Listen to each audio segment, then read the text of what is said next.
آئیے ریل گاڑی میں بیٹھیں اور کوئٹے سے کلکتے تک چلیں۔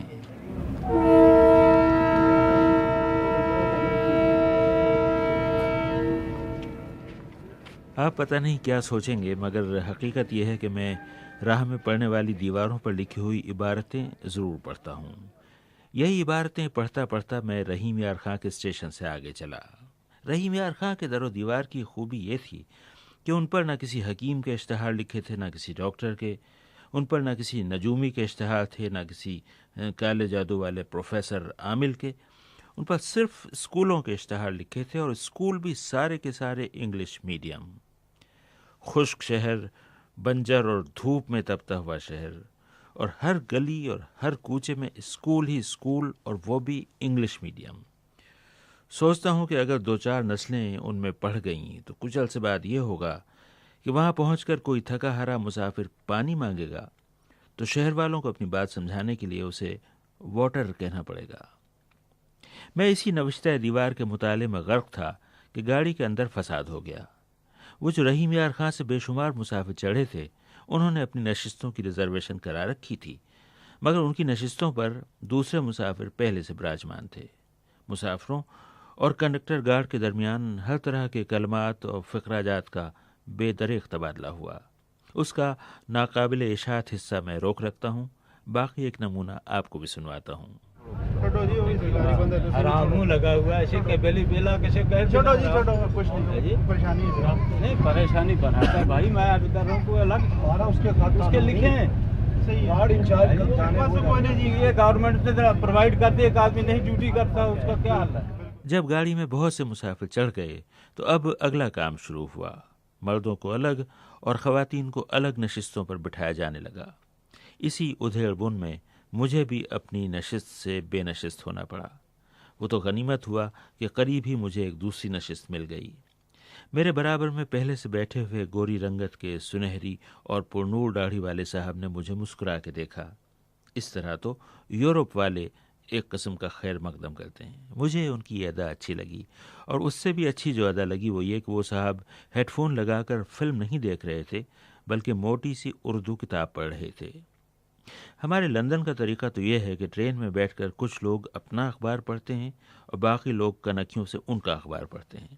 اس وقت میرے اندر کا لندن بیدار ہوا، اور میں نے کنکھیوں سے ان صاحب کی کتاب پر جو ایک نگاہ کی تو اس میں بھی کچھ خدا کا اور کچھ انبیاء کا احوال درج تھا۔ وہ شاید انجیل کی تفسیر تھی، اور اس میں غالباً اس صحیفے کے کچھ رموز سمجھائے گئے تھے۔ میں نے کہا، معاف کیجئے، کیا آپ مسیحی ہیں؟ بس میرا اتنا کہنا تھا کہ سارے رموز سمجھ میں آ گئے۔ وہ مسیحی مبلغ جان بیل تھے، آسٹریلیا کے باشندے ہیں، 11 سال سے پاکستان میں ہیں، اور سندھ میں مسیحی مبلغوں کا تربیتی ادارہ چلاتے ہیں۔ جان بیل صاف اردو بول رہے تھے۔ انہوں نے بتایا کہ وہ کلیسا کے کسی اجلاس میں شرکت کے لیے راولپنڈی جا رہے ہیں۔ پھر انہوں نے اپنے بارے میں اور اپنے کنبے کے بارے میں سبھی کچھ بتایا۔ میں نے بھی انہیں اپنے بارے میں اور اپنے کنبے کے بارے میں ہر بات بتائی۔ اسی گھل مل جانے کے عمل کو میں اپنی طرف کی ریل گاڑی کا چمتکار کہتا ہوں۔ جان بیل صاحب سے میں نے کہا کہ آپ اکثر ریل گاڑیوں میں سفر کرتے ہوں گے، آپ کو سفر کیسا لگتا ہے؟ انہوں نے چند فقروں میں ساری بات کہہ دی۔ آپ بھی سنیے۔ میں نے جان بیل صاحب سے پوچھا کہ آپ کو ریل کا سفر کیسا لگتا ہے؟ وہ ریل گاڑی کا سفر مجھے بہت اچھا لگتا ہے، وجہ ہے کہ ریل گاڑی میں ہر قسم کے لوگ ہیں۔ کچھ لوگ ہیں اپنی رشتہ دار کے پاس جاتے ہیں، کچھ لوگ کام کے لیے جاتے ہیں، کچھ لوگ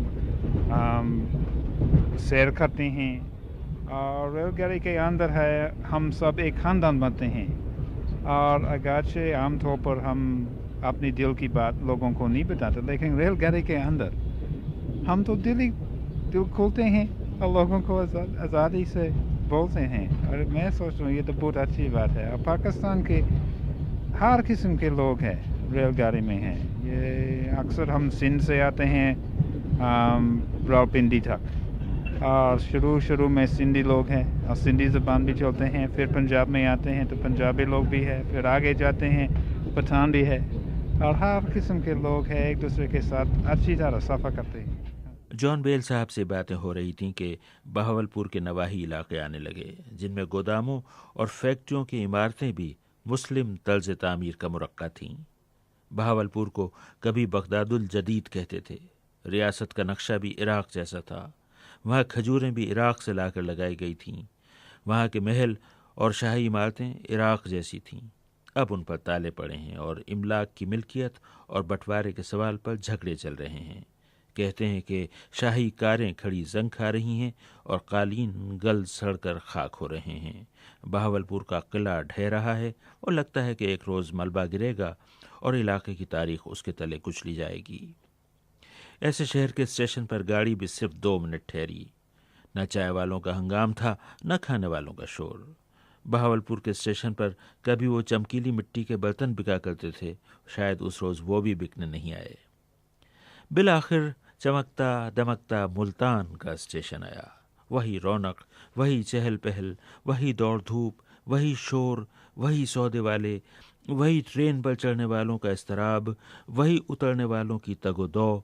एक ज़माना था कि लोग खिड़कियों के रास्ते चढ़ाते थे, सो अब पूरे बरे-सग़ीर में रेलगाड़ियों की तमाम खिड़कियों में सलाखें लगा दी गई हैं, जिनके रास्ते आप सौदा ले सकते हैं और सौदे वाले को पैसे दे सकते हैं, और बस। जिस रोज़ मैं मुल्तान पहुंचा, बाबरी मस्जिद की शहादत के जवाब में मुल्तान का तारीखी मंदिर ढाया जा चुका था और कदीम शहर के सर्राफा बाजार में डाकू जेवरात की एक दुकान को लूट चुके थे। मैंने 2 दिन मुल्तान के रेलवे स्टेशन पर गुजारे। स्टेशन का अमला वाकई उतना खुश अखलाक और बाअदब था जितना रेलवे टाइम टेबल की पुश्त पर लिखा है कि उसे होना चाहिए। बस यूँ समझिए कि जैसे लोगों को शहर की चाबी दी जाती है, उन्होंने मुझे मुल्तान कैंट की चाबी दे दी। जी चाहा कि हर एक से बातें करूं, हर एक का हाल दरियाफ्त करूं। सोचा कि गाड़ी का इंतज़ार करने वाले मुसाफिरों से पूछूं कि उन्हें सफ़र की ज़रूरत क्यों पेश आई। एक नौजवान मोहम्मद हुसैन से पूछा, आप कहाँ जा रहे हैं? मैं क्लूरकोट जा रहा हूँ। मुल्तान से? जी, मुल्तान से क्लूरकोट जा रहा हूँ। और क्यों जा रहे हैं, सफ़र क्यों कर रहे हैं? मैं इधर मुलाजमत करता हूँ ना जी, इसलिए छुट्टी 2 दिन जा रहा हूँ घर। एक और खुशपोश और बज़ाहिर पढ़े लिखे नौजवान से मैंने पूछा, आप कहाँ जा रहे हैं? हम रावलपिंडी जा रहे हैं। पिंडी में कारोबार है? हाँ जी। कुछ वहाँ माल वगैरह लेने जा रहे हैं? जी, माल वगैरह नहीं, मजदूरी, मकान वगैरह तामीर करने, मिस्त्री लोग हैं। एक और होनहार नौजवान से मुलाकात हुई। मैंने पूछा, आपका इरादा किधर का है? क्लूरकोट जी। और आप क्यों जा रहे हैं? वही क्लूरकोट असल घर है ना जी, यहाँ आया था मैं दाखिला लेने के लिए जी, कंप्यूटर इंजीनियरिंग में। चूँकि वो बैकवर्ड इलाका है जी काफ़ी, वहाँ इसकी फैसिलिटीज़ नहीं है, इसलिए इतनी दूर से यहाँ आना पड़ता है जी। जी खुश हुआ, लोग दुश्वारियों के बावजूद आगे बढ़ने की जद्दोजहद कर रहे हैं। मगर वहीं मुल्तान के उसी स्टेशन पर कुछ मायूस और उदास लोग भी मिले, जैसे वो शिकस्त खा चुके हों, जैसे जंग हार चुके हों। मेरी मुलाकात जिन साहब से हुई, फ़र्ज़ कीजिए उनका नाम मोहम्मद इरफान था। रेलवे के मैकेनिकल अमले से वाबस्ता हैं और ट्रेड यूनियन तहरीक से भी ताल्लुक़ है। दिलचस्प बात यह है कि पाकिस्तान रेलवे के मुलाजमों को अपनी मजदूर यूनियनें बनाने की इजाज़त नहीं। मेरा ख्याल है कि ये लोग मिलजुल कर तहरीकें चला लेते हैं। पाकिस्तान रेलवे की एक और दिलचस्प बात आपको बताता चलूँ कि इन दिनों मुल्क में रेलवे का कोई वज़ीर नहीं है। ये वज़ारत खुद वज़ीर आज़म साहिबा ने अपने पास रखी है। उसका एक सबब गालिबन यह है कि इस महकमे में बददियानती बुरी तरह दराई थी। अहबाब बताते हैं कि बाज़ बाइख्तियार लोग दुकान खोल कर बैठ गए थे, पैसे दो और काम करा लो। खुसूसन रेलवे में भर्ती के तो दाम मुकर्रर हो गए थे। इधर अमला भर रहा था, उधर बाज़ हुक्काम की तिजोरियाँ भर रही थीं। नतीजा क्या हुआ? मोहम्मद इरफान की ज़बानी सुनिए। मैंने उनसे पूछा कि अब रेलवे में भर्ती का क्या हाल है? अब भर्ती तो 6 साल से हो ही नहीं रही। सन 1990 से कोई भर्ती नहीं हुई और रेलवे के जो मजदूर हैं वो काफ़ी हद तक रिटायर हो चुके हैं, उनकी जगह भी भर्ती नहीं हो रही। बल्कि इससे पहले ये कि पाकिस्तान बनने से पहले रेलवे मुलाजमिन की तादाद 1.5 लाख थी, अफसरान की तादाद 450 थी। इस वक्त रेलवे मजदूरों की जो तादाद है वो 1,22,000 है और अफसरान की तादाद 1300-1400 अफसर हैं जी। उनकी तादाद में इजाफ़ा हुआ है, उनकी मुराद में भी इजाफ़ा हुआ है। हमारी मुराद जो थी, वो जो मिलती थी, वो भी उन्होंने छीन ली। ये हुई मजदूर तहरीक से ताल्लुक़ रखने वाले एक शख्स की बातें। मेरे मेज़बानों ने कहा कि चलिए आपको हुक्काम बाला से मिलवाएं ताकि इन बातों की तस्दीक हो सके। मैंने इसरार किया कि किसी गरीब मजदूर से मिलवाइए। वो जिस के हुकूक पर डाका डाला जा रहा है उससे मिलवाइए ताकि असल गवाह की शहादत हासिल हो। अब मेरी मुलाकात रेलवे के एक क्लीनर से हुई, वो जो आती जाती रेलगाड़ियों के डिब्बों की सफाई करता है। मोहम्मद मुबीन कोई 10 साल से क्लीनर हैं। वो भी मजदूर तहरीक में शामिल थे, मगर फिर उन्होंने तौबा कर ली। मैंने सिर्फ एक लफ्ज़ में सवाल किया, क्यों? उनके अंदर देखा था कि मज़दूरों को बड़ा कोई तहफ़्फ़ुज़ वगैरह था, मज़दूरों का ख्याल करा जाता था, मगर हमारे लीडर लोग आकर जाकर कुछ भी नहीं करते थे। हमारे जैसे मज़दूरों को बेफजूल इस्तेमाल करते थे। एक आने का उनको हासिल वसूल नहीं होता था। खोखले नारे यूं जो अपनी लंबरदारी दारा जारी बनाने, एक ढेले का काम करना। हम लोगों ने सोचा कि इतना वक्त इनके साथ जो गुजारते हैं यही अपनी मजदूरी करें, बच्चे पालें, बूढ़े वालदा और वालदा साहब पालें। मोहम्मद मुबीन ने बताया कि उनकी महीने भर की आमदनी 2100-2200 रुपए तक बनती है। मैंने पूछा कि आपका कुनबा कितना बड़ा है, आपके साथ कितने लोग रहते हैं? मेरे साथ मेरे 2 भाई हैं जी, एक मेरी वालदा साहब है, तो एक मैं हूँ, तो एक मेरी बीवी है, एक छोटा भाई है, उसकी बीवी है और उसके बच्चे हैं। घर में और भी कोई कमाता है आमदनी? हाँ, एक भाई और भी काम करते हैं जी। वो पुरानी जूते जोड़ते हैं जनाब, पुरानी जूते मरम्मत करते हैं सड़क के ऊपर। मैंने आखिर में मोहम्मद मुबीन से पूछा, इतनी थोड़ी सी आमदनी में आप लोगों का गुजारा हो जाता है? बस शुक्र अल्हम्दुलिल्लाह जी उसकी ज़ात का, इस आमदनी में हो जाता गुजारा। ये हुई एक गरीब क्लीनर की बात। अब मेरा जी चाहा कि रेलवे के किसी इंजन ड्राइवर से बात करूं, ऐसा ड्राइवर के सैकड़ों हज़ारों मुसाफिरों के तहफ़्फ़ुज़ और सलामती की जिम्मेदारी भी उसी गरीब पर आती है और उन्हें मंजिल मकसूद पर पहुंचाने की राहत भी वही देता है। सामने गाड़ी खड़ी थी और उसके छूटने में कुछ देर थी। मैं इजाज़त लेकर इंजन में दाखिल हो गया। जदीद तर्ज का डीजल इंजन था जिसमें न भट्टी सुलग रही थी और न भाप के बादल उड़ रहे थे। ड्राइवर साहब का नाम फ़र्ज़ कीजिए अब्दुर्रहमान था। बेहद अखलाक से मिले। बस इंसान में हुस्न सलूक हो तो ऐसा हो। रेलवे के पुराने मुलाजिम हैं, लेकिन तरक्की करते करते ड्राइवर हो गए हैं और 9 साल से ड्राइवर हैं। मैंने उनसे पूछा कि ड्राइवर बनने के बाद तो आपको आराम मिला होगा। दरअसल बात यह है कि ड्राइवर जब आदमी आराम तो मिलता है, लेकिन जिम्मेवारी ज़्यादा हो जाती है पहले से, क्योंकि ये पब्लिक सेफ्टी का मामला होता है। दूसरा वैसे भी ड्राइवर की ड्यूटी बड़ी सख्त है, ख़ासतौर हमें जो पीवीटी जाना पड़ता है, 6x6 ड्राइवर की नज़र होना चाहिए, तो 40 साल से पहले चश्मा नहीं लगना चाहिए। तो आराम तो है लेकिन जिम्मेवारी ज़्यादा ड्राइवर की। हमारी बातें जारी थीं। मैं उन्हें सता रहा था कि आज के इंजन मुझे अच्छे नहीं लगते, क्योंकि इनमें ना तो वो छुक छुक की आवाज़ होती है, ना वो कू वाली सीटी होती है। यहाँ तक कि कोयले के छोटे छोटे टुकड़े उड़कर मुसाफिरों की आंखों में गिरा करते थे, अब वो भी नहीं गिरते।